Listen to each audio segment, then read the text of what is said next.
Hello बच्चों, आज हम स्टार्ट करते हैं सेकेंड ईयर का फर्स्ट चैप्टर केमिस्ट्री में सॉलिड स्टेट। सॉलिड स्टेट में आप लोग को ये चैप्टर पहले आप लोग के पिछले साल 2019 में ये सिलेबस से हट गया था। इस साल ये फिर से जुड़ा है। ये 5 मार्क्स का चैप्टर है और इस चैप्टर में 1 न्यूमेरिकल कंफर्म एग्जाम में आता है और 2 मार्क्स का थ्योरेटिकल आता है। ये तो बात आप जान गए। देखिए, अभी तक आप लोग दुनिया में कोई चीज देखते हैं, अगर आप किसी सोसाइटी में या कहीं पे आप बाहर जाइए तो देखेंगे या तो दुनिया में कोई चीज सॉलिड दिखेगा, या तो लिक्विड दिखेगा, या तो गैस दिखेगा। यानी दुनिया में जो मैटर है, जो थोड़े थोड़े पार्टिकल से बन के मिल के बनता है, वो पार्ट गैस। हाँ, तो आप लोग मैटर के बारे में पढ़ रहे थे। Anything which occupy space in the universe is called matter. Matter are 3 types: solid, liquid और गैस। सॉलिड, लिक्विड और गैस के फॉर्म में ये 3 स्टेट्स ऑफ मैटर आप डिसाइड करते हैं। अब सॉलिड क्या होता है? सॉलिड लिखे इसका definition.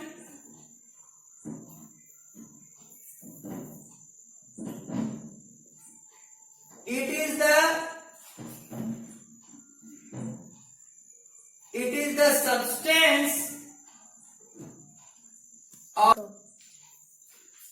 is the substance of matter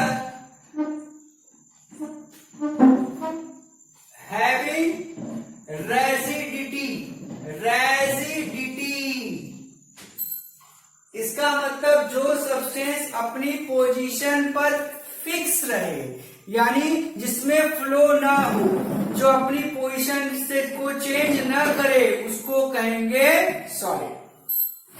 solid अभी आपसे कहा जाए it have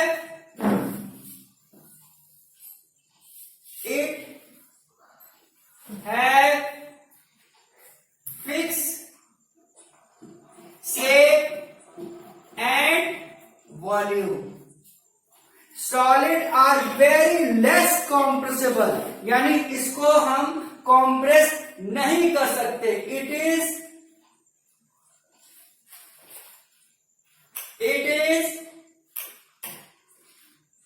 very less compressible. अगर हम बात कहें कि कॉम्प्रेसिबल, अगर हम ये बात करें सॉलिड, 2 टाइप्स के आते हैं। 2 टाइप्स ऑफ सॉलिड। 2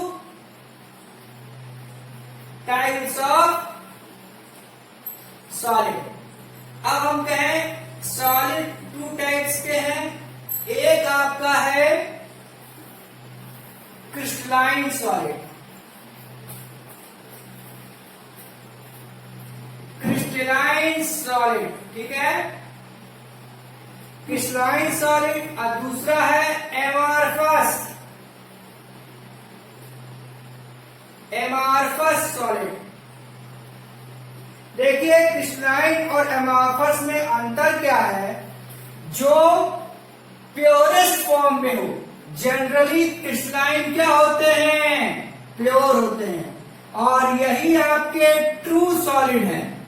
एमार्फस आपका इम्प्योर होता है और ये सॉफ्ट होता है। ये आपका, इसमें प्रॉपर्टी ये होती है कि ये सारे क्रिस्टलाइन सॉलिड हार्ड होते हैं और एमार्फस सॉलिड सॉफ्ट होते हैं। ये क्या होंगे? हार्ड होंगे। ये क्या होंगे? सॉफ्ट होंगे। दूसरी बात, अब हम कहें क्रिस्टलाइन का डेफिनेशन क्या होगा? The solid whose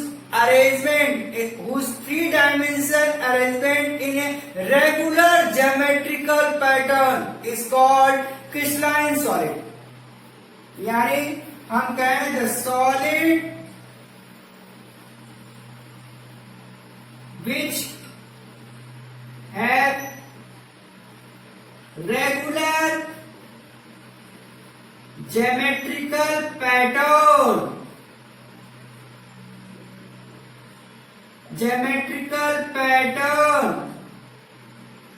in 3-dimension space। और इसका क्या होगा? Irregular geometrical pattern. Irregular geometrical pattern, उसको क्या कहेंगे? एमार्फस। हमने दूसरा डिफरेंस ये बताया, यानी दुनिया में अगर आपसे कहा जाए सॉलिड अगर प्योरेस्ट फॉर्म में है, जैसे आप एक NaCl का एक पत्थर का टुकड़ा लेते हैं तो वो क्या है? एक क्रिस्टलाइन सॉलिड है। ऑल मेटल, दुनिया में सारे मेटल क्या होंगे? Crystalline. All metal ionic compound सब के सब जनरली क्या होंगे? क्रिस्टलाइन नेचर के होंगे। और अगर हम आपसे कहें सिलिकॉन डाइऑक्साइड, मिट्टी के टुकड़े, फिर ग्लास, ये सब क्या है? एमार्फस है, जिसका इर्रेगुलर ज्योमेट्रिकल पैटर्न होता है, उसको हम लोग कहते हैं। ये देखिए, अगर आपसे कहा जाए ग्लास एक सुपर कूल्ड लिक्विड है, ग्लास को आप एमार्फस में भी रखते हैं। देखिए, अगर हम कहें ग्लास एक ऐसा सब्सटेंस है जिसका अगर 3 डायमेंशन अरेंजमेंट क्वार्ट्ज के फॉर्म में है तो वो क्वार्ट्ज, ये एक क्रिस्टलाइन सॉलिड कहलाएगा। दोनों का फॉर्मूला सिलिकॉन डाइऑक्साइड ही है, लेकिन इसके में हम 3 डायमेंशन SiO4 आयन कहेंगे, इसमें SiO2 होगा। अब तीसरी बात हम कहना चाहते हैं कि क्रिस्टलाइन सॉलिड वो होता है जिसमें एन आइसोट्रोपिक प्रॉपर्टी होती है। ये एन आइसोट्रोपिक प्रॉपर्टी क्या है, इसके बारे में हम एक्सप्लेन करेंगे। इतनी बात तो आप जान गए। देखिए, एन आइसोट्रोपिक प्रॉपर्टी, इसको मिटा रहे हैं हम। देखिए, क्रिस्टलाइन सब्सटेंस में जो प्रॉपर्टी होती है वो एन आइसोट्रोपिक प्रॉपर्टी होती है। Tropic property, an isotropic property, यानी कि इसमें रिफ्रैक्टिव इंडेक्स और electrical and heat conduction, long range of order होता है। जैसे मान लीजिए आप किसी लोहे को गर्म करेंगे तो जो टेम्परेचर इस पॉइंट पे होगा वही टेम्परेचर इस पॉइंट पे होगा, यानी इसमें हीट ट्रांसफर होगा, इसमें इलेक्ट्रिसिटी फ्लो करेगा। अगर कोई मेटेलिक सब्सटेंस है तब, अगर कोई आयनिक सब्सटेंस है तब मान लो हीट नहीं फ्लो करेगा, लेकिन रिफ्रैक्टिव इंडेक्स उसका एक ही बराबर होगा, यानी वो ट्रांसपेरेंट मीडियम होगा। और ये आइसोट्रोपिक प्रॉपर्टी शो करता है। आइसोट्रोपिक यानी कि इसमें ये प्रॉपर्टी इर्रेगुलर होगा, यानी इसका रिफ्रैक्टिव इंडेक्स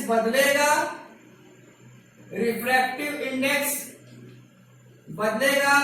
कहीं पर ये सॉफ्ट होगा, कहीं पर ये हार्ड होगा, यानी इसमें कंडक्शन भी अलग अलग होगा। अभी तुम लकड़ी को गर्म करो, लकड़ी क्या है? एक एमार्फस सब्सटेंस है। अब दूसरी बात, इसका एक डेफिनिट ज्योमेट्रिकल अरेंजमेंट होगा।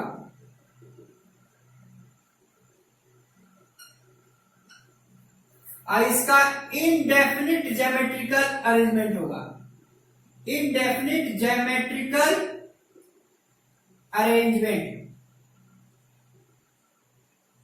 यानी कि ये हम आपको तीसरी प्रॉपर्टी हो गई। चौथी प्रॉपर्टी, अब देखिए इसका जो रेंज होगा ये लॉन्ग रेंज ऑफ ऑर्डर होगा, लॉन्ग रेंज ऑफ ऑर्डर, और ये क्या होगा शॉर्ट रेंज ऑफ ऑर्डर। मतलब अगर आप किसी लकड़ी को छुएंगे तो वो कहीं पर हार्ड होगा कहीं सॉफ्ट होगा, लेकिन किसी क्रिस्टलाइन सरफेस को मान लीजिए आप किसी लोहे को रॉड को टच करिए, जो हार्डनेस यहां होगी वही हार्डनेस यहां होगी, वही हार्डनेस बीच में भी होगी, यानी इसका लॉन्ग रेंज ऑफ ऑर्डर होगा। ये बात हम आपको बता दें। अब इसके बाद की कहानी, अब इसके बाद ये सुनिए, इधर हमने क्रिस्टलाइन के बारे में एक्सप्लेन कर रहे थे, इसको जरा हम मिटाएंगे। अब देखिए इतनी बात आप लोग को समझ में आ गई, यानी ये एनआइसोट्रॉपिक प्रॉपर्टी शो करेगा और ये आइसोट्रॉपिक प्रॉपर्टी शो करेगा। इसका डेफिनिट ज्योमेट्रिकल पैटर्न होगा और ये क्या होगा इनडेफिनिट, यानी ये एक रेगुलर ज्योमेट्रिकल पैटर्न में नहीं होगा। इसका लॉन्ग रेंज ऑफ ऑर्डर होगा, यानी कि अगर किसी क्रिस्टलाइन को एक जगह से टच करे वही बिहेवियर लॉ उस पर पूरी लंबाई में, मान लो 1 मीटर का रॉड लिए तो जो रॉड यहाँ होगा थिकनेस डेंसिटी वही डेंसिटी आगे भी होगा, लेकिन इसका शॉर्ट रेंज ऑफ ऑर्डर होगा। अगर मान लीजिए आप किसी लकड़ी को छुए या किसी सोफे को छुए या किसी फोन को छुए, ये सब क्या होता है एमार्फस होता है। थोड़ा सा हम एक आइडिया आपको दे रहे हैं, जिसमें एयर या पानी भर जाए, जो कपड़े हुए, ये सब क्या है एमार्फस है। और दुनिया में जो चीज हार्ड हो वो और जो कंप्रेसिबल नहीं हो वो सब जनरली क्या होते हैं क्रिस्टलाइन सब्सटेंस होते हैं। और दूसरी बात, अगर किसी क्रिस्टल को काटेंगे तो इनका क्लीन सरफेस होगा, यानी ये चिकने से कटेंगे, और ये क्या होगा इनका not clean surface, not clean surface. यानी हम आपको एक आइडिया दिए हैं कि क्रिस्टलाइन सब्सटेंस जो अगर कहीं से कट करो तो वो बराबर कटेंगे और काफी स्मूथ होंगे, और ये नॉट क्लीन सरफेस होगा, ये चिकना नहीं होगा और स्मूथ नहीं होंगे। ये प्रॉपर्टी हम आपको बताएं किसी क्रिस्टलाइन और एमार्फस, दोनों सॉलिड हैं लेकिन दोनों में अलग अलग प्रॉपर्टी शो करता है। इस तरीके से हम क्रिस्टलाइन और एमार्फस के बारे में एक्सप्लेनेशन आपको बता चुके। अगला है क्लासिफिकेशन ऑफ सॉलिड, डाल लीजिए heading classification of solid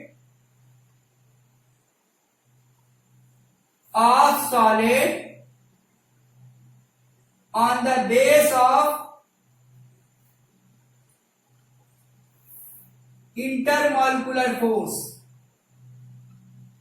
intermolecular force।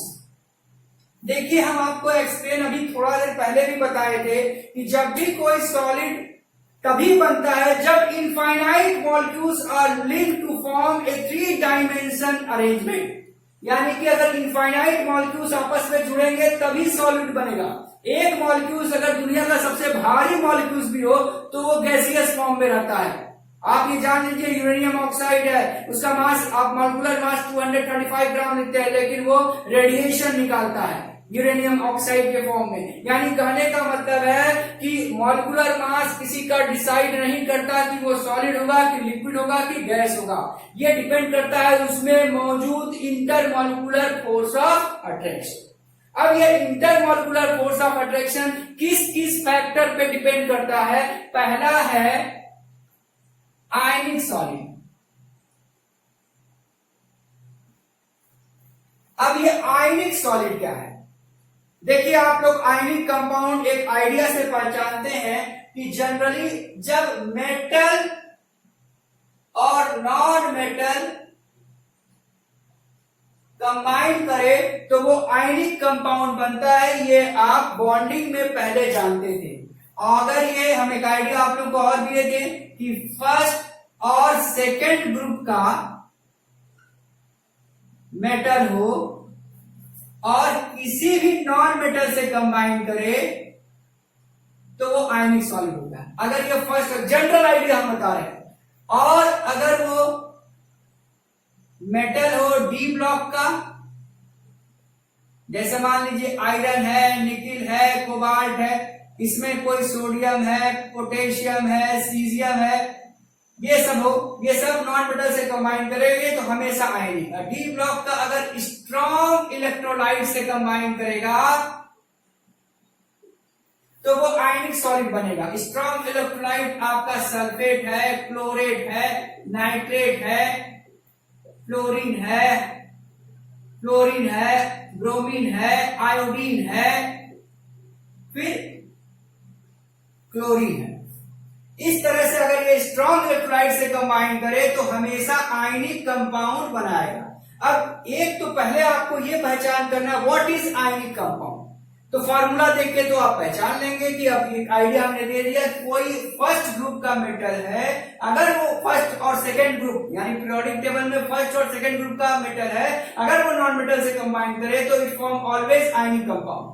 और मेटल डी ब्लॉक का मेटल है या एस ब्लॉक या पी ब्लॉक का मेटल है, पी ब्लॉक का मेटल है लाइक एल्युमिनियम, गैलियम, ये सब अगर ये स्ट्रॉन्ग इलेक्ट्रोलाइट से कंबाइन करे तो हमेशा आयनिक कंपाउंड का फॉर्मेशन करेगा।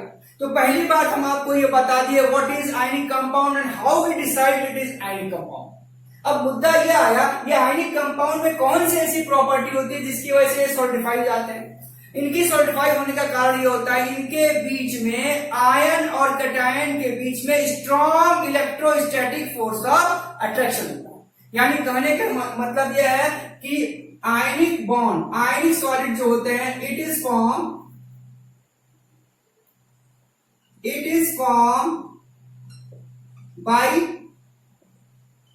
Strong electrostatic force of attraction between cation and anion. ये तो हमने बताया ये कैटायन और एनायन के बीच में strong electrostatic force of attraction की वजह से ये काफी हार्ड होते हैं। ऑल आयनिक सॉलिड आर, अगर प्रैक्टिकली इसको पहचान करिए, hard in nature.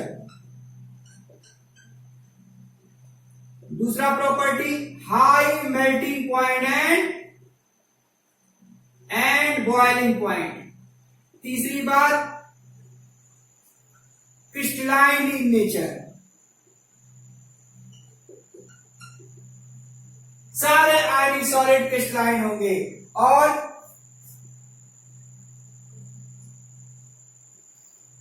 Ionic compound जितने होंगे soluble in water and split into iron to conduct electricity,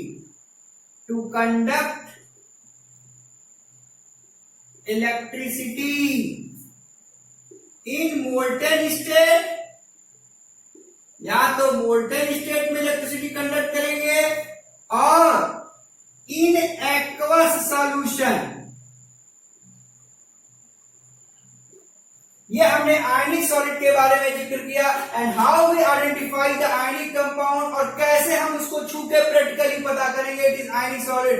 hard होगा, high melting point and boiling point होंगे, क्रिस्टलाइन इन नेचर होंगे, soluble in water and split into ion to conduct electricity in molten state. देखिए ionic compound में एक ऐसी property होती है कि अगर उसको तुम गर्म करो और वो मोल्टन स्टेट को ऑब्टेन कर ले तो वो आयन में स्प्लिट कर जाता है।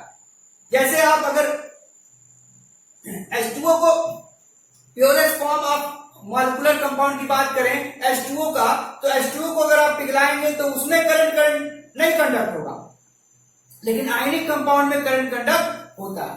व्हाई?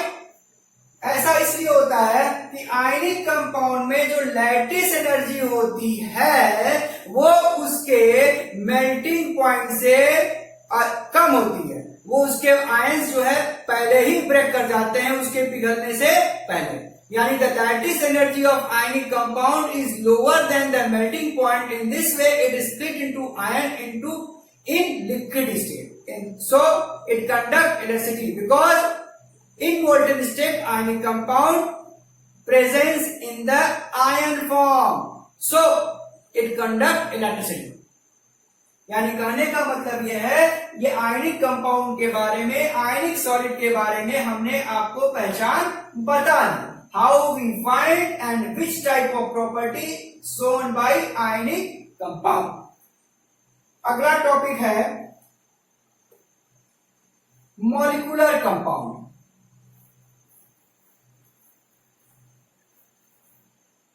अगला टॉपिक है मॉलिक्यूलर कंपाउंड।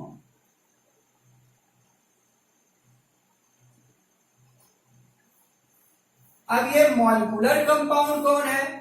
वो कंपाउंड जो कोवेलेंट बॉन्ड से लिंक हो, जैसे मान लीजिए लेकिन मॉलिक्यूलर मास उसका छोटा हो। जैसे हम इसमें भी दो टाइप के होते हैं मॉलिक्यूलर कंपाउंड, एक होगा non polar molecular compound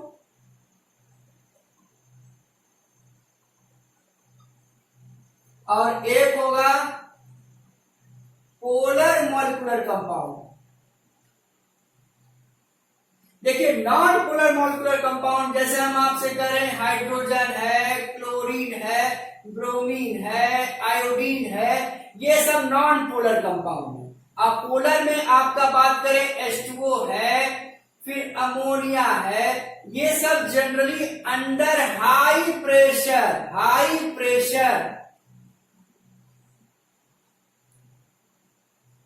and lower temperature पर ये कंपाउंड सॉलिडिफाई होते हैं। अब देखिए नॉन पोलर और पोलर में क्या मतलब है।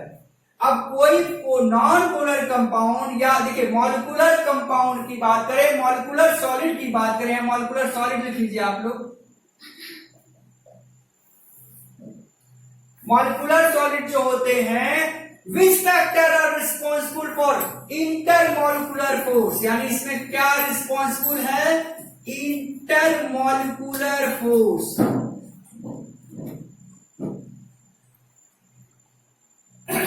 Intermolecular force are responsible to form solid. ये डिपेंड करते हैं intermolecular force van Waals force of attraction, van Waals force of attraction.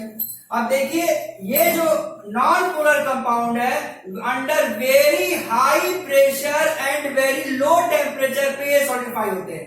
यानी नॉन पोलर कंपाउंड जो होंगे, नॉन पोलर जैसे हाइड्रोजन हुआ, क्लोरीन हुआ, ब्रोमीन हुआ, आयोडीन हुआ, ये अंडर वेरी हाई प्रेशर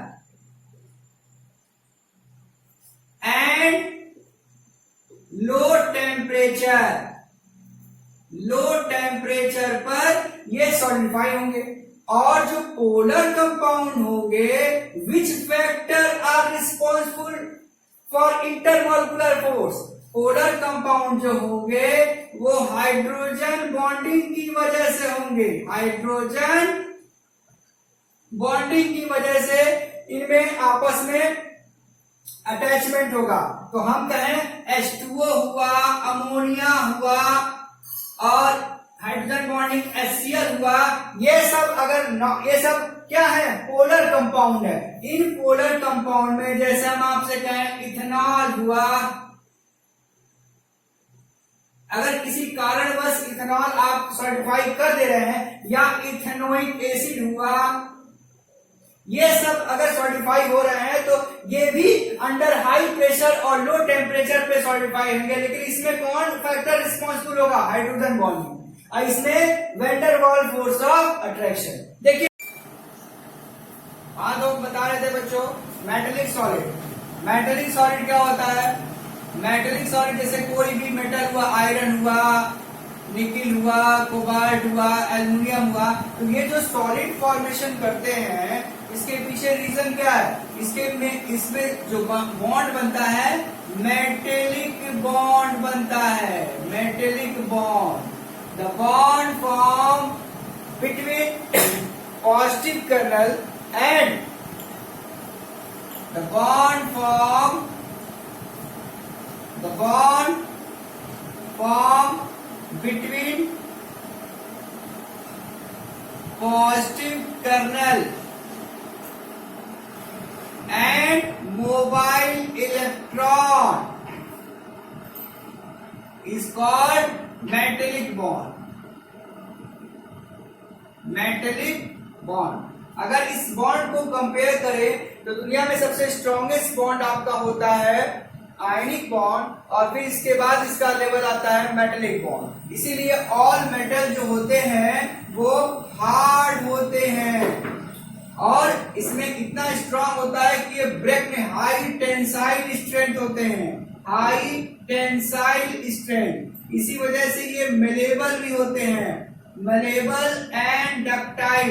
यानी ये प्रॉपर्टी जो डेवलप होती है इसमें जो मेटेलिक बॉन्ड फॉर्मेशन होता है, यानी अब आपसे पूछा जाए कि ये मेटेलिक बॉन्ड होता क्या है, जब ये मेटेलिक लक्सर का फॉर्मेशन करते हैं, मेटेलिक लक्सर का फॉर्मेशन करते हैं तो ये आयरन है, ये आयरन है, ये आयरन है, ये आयरन है, ये आयरन है। मोबाइल इलेक्ट्रॉन के बीच में ये सारे इसको इलेक्ट्रोस्टैटिक फोर्स ऑफ अट्रैक्शन से खींच लेते हैं, जिसकी वजह से इसका बॉन्ड काफी स्ट्रांग होता है। एक मोबाइल इलेक्ट्रॉन जो इसके वायर्ड यानी इसके वैकेंसी में जो फंसा रहता है वो कई आयरन के पार्टिकल्स को इलेक्ट्रोस्टैटिक फोर्स ऑफ अट्रैक्शन से जोड़े रखता है। तो इस तरह के कंपाउंड को हम लोग मेटेलिक सॉलिड कहते हैं। ओके, मेटेलिक सॉलिड का टेंसाइल स्ट्रेंथ, मेलेबिलिटी और हार्डनेस और high melting and boiling point होता है। अब ये देखिए जो जितना हार्ड होता है, जैसे हम आपसे कहें जिरकोनियम तो उसका मेटेलिक बॉन्ड काफी स्ट्रांग होगा, टिटेनियम उसका भी मेटेलिक बॉन्ड काफी स्ट्रांग होगा, आयरन उसकी मेटेलिक बॉन्ड काफी स्ट्रांग होगी। ये निर्भर करती है कि उसमें कितने फ्री इलेक्ट्रॉन है। अगर फ्री इलेक्ट्रॉन ज्यादा हैं तो ज्यादा इलेक्ट्रोस्टैटिक फोर्स ऑफ अट्रैक्शन से एक दूसरे को बांधे रहेंगे, तो इसको कहेंगे मेटेलिक सॉलिड। क्लियर? तो मेटेलिक सॉलिड के बारे में कुछ आपको एग्जांपल हमने बता दिया। अब इसके बाद है कोवलेंट सॉलिड। कोवलेंट सॉलिड क्या होता है? देखिए आप इसके पहले पढ़े थे मॉलिक्यूलर सॉलिड, वो भी कोवलेंट सॉलिड होता है, लेकिन वो छोटे छोटे molecules intermolecular force of attraction से जुड़े होते हैं। लेकिन कोवलेंट सॉलिड और मॉलिक्यूलर सॉलिड में एक मामूली अंतर यह है कि कोवलेंट सॉलिड लॉन्गेस्ट चेन बनाकर सॉलिडिफाई होते हैं, जैसे लाइक ग्रेफाइट, डायमंड, फिर क्वार्ट्ज सिलिकॉन डाइऑक्साइड के रूप में होता है। यानी कि covalent solid are the solid which is form to form a longest chain and in 3 dimension arrangement। यानी अगर आपसे कहा जाए कि covalent solid it is the solid form by longest chain of covalent linkage, covalent linkage। In this way it forms 3-dimension arrangement.